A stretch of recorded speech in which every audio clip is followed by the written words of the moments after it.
function. And so if you want to know what your future looks like, don't look at your past. No. If you want to know what your future looks like, look at what's happening right now in your present life, in your present circumstances.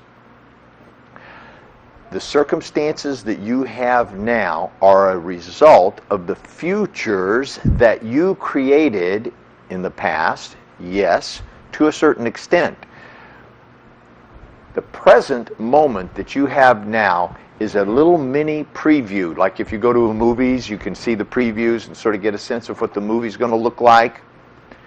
Your current present circumstances are a preview of what your future looks like.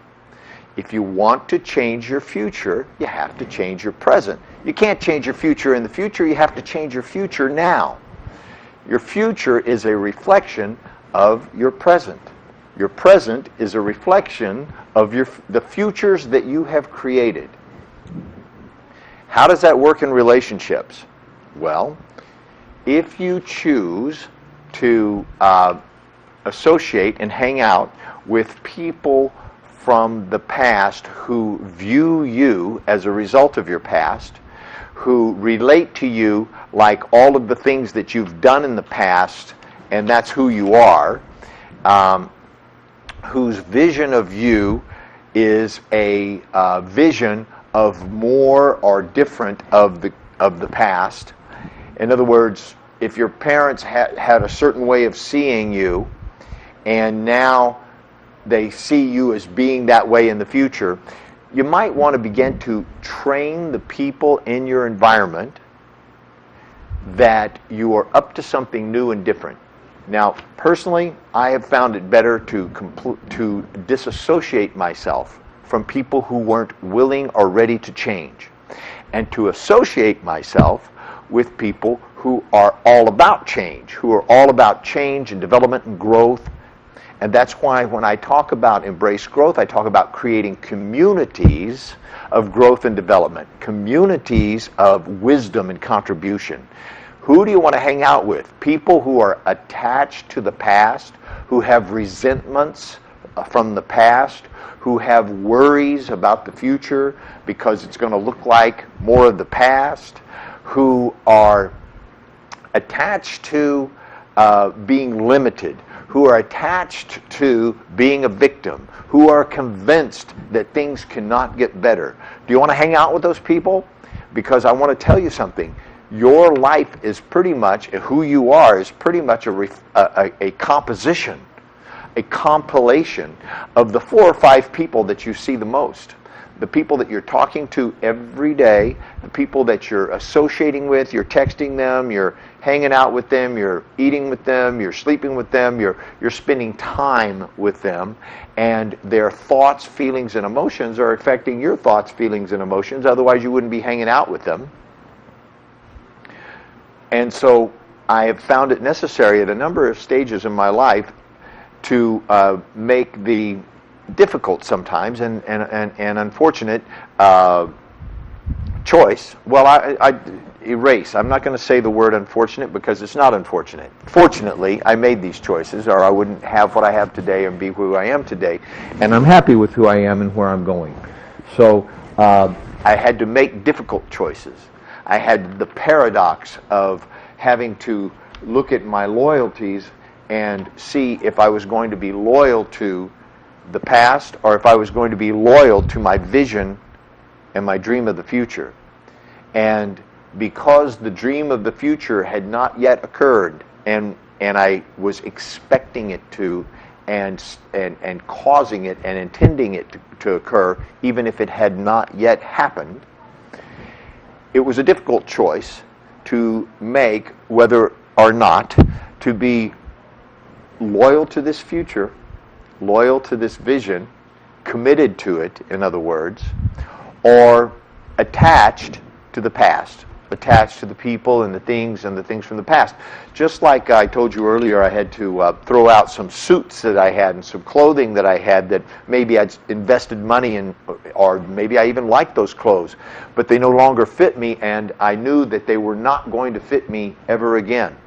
So if you knew that something was not ever going to work for you in the future, then you would be confronted with, will you be loyal to that and spend your time, money, energy, and the space in your life, the clearing for creation in your life? Would you clutter it up with things that don't work, that you're committed to leaving behind? Or would you clear those things out so that you had an open, clear, clean canvas, if you will, in which to design and create your future? These are the choices that you will have to face if you decide to create a powerful, compelling relationships, powerful and compelling financial situations, and living situations which are joyful, fulfilling, in which you're profoundly related with the people in your life, and you find that those relationships fulfill a self-expression, that you find more and more, and you discover more and more who you are as a creative person, who you are on the level of your intelligence, on the level of your physical well-being, on the level of your financial well-being and self-expression, your career, your finances, where you live, the kind of experiences that you're able to afford to have, those vacations or the living situations that you may desire and yet feel that you're not able to attain. Or will you be loyal to that vision? Will you live as if that vision were a certainty? In other words, living that vision and casting into the future, the possible future, casting a powerfully, positively, emotionally charged expectation that that future will certainly arrive here, and then living as if. And sometimes living as if actually means clearing out old things that no longer work. Actually being on the lookout for those things, those old habits, those ways of being, those thoughts, those feelings, and those emotions that are cluttering up your mind and your space and your closet and your car and your drawers.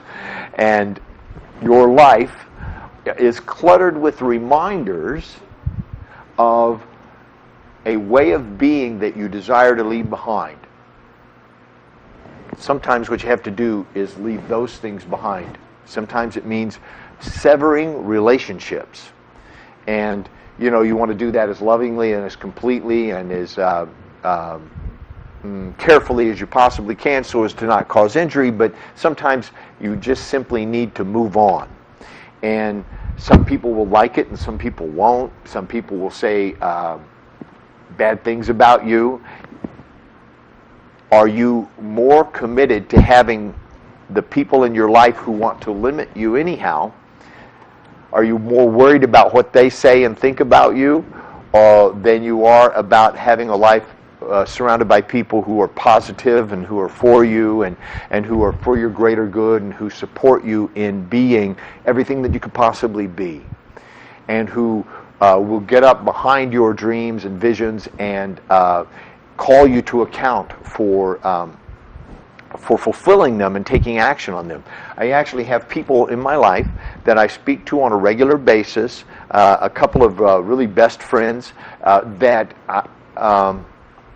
I tell them what I'm up to. I mean, when I call them in the morning, 9 o'clock, he says, "What are you up to today? What are you doing about this? Last week you said you were going to do this, that, or the other." In other words, my friends have an overall picture of where it is that I want to be because I've told them and I've entrusted them with that, and I've asked them to hold me accountable and to be my partner in having those future dreams and visions fulfilled. And so they do. And so I recommend that you find friends like that in your life and that you create that with them, that you create the kind of friendships in which you are held accountable, in which they will call you on it too. Because when I don't do what I say I'm going to do, he said, "Wait a minute. You told me you were going to do that. You completely failed at that. You didn't do that. So are you going to do that or not?" And so sometimes it's very confronting, but I have that kind of a relationship. I would rather have that kind of a friendship with somebody who's committed to my higher dreams and visions than to have the kind of friendships in which they don't even care what you're up to. They don't know what you're up to. In fact, they're trying to get something from you because they don't have something for themselves that they want or need.